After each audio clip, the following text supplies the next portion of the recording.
Mga kapuso, paulit-ulit po naming pinaalalahanan ng mga motorista. Iba yung ingat po habang nasa kalsada. Sa loob lang kasi ng isang linggo. Isang linggo pa lang po.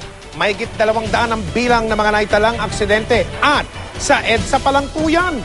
At ilan sa mga aksidente na yan, hagip na mga kamera ng CCTV ng MMDA. Nakatutok si Julio Segovia.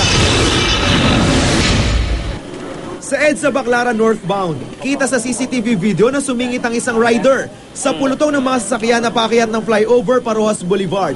Kaya sumemplang siya. Agad din namang nakatayo ang rider. Pero di na napaandar pa ang motorsiklo niya at inakay na lang niya palayo. Sa EDSA Tuwaso naman, aksidente rin ng motorsiklo ang nakunan.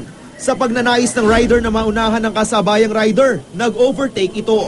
Pero sa pagsingit niya, nadali ng motorsiklo ang likurang bahagi ng SUV kaya tumilapon siya.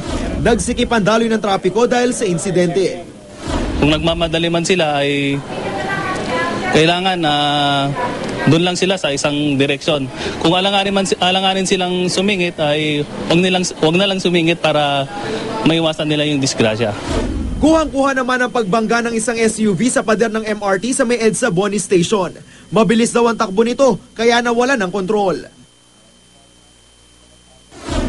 Tumagilid naman ang isang delivery truck sa EDSA North Avenue. Sa video, kitang-kita na kahit pakurbada ang daan.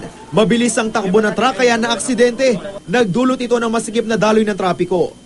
Yung mga driver natin kung medyo pakurbada yung pupuntahan, siguro magmi-minor lang muna bago sila pumihit para makaiwas sila o para hindi mawalan sila ng kontrol.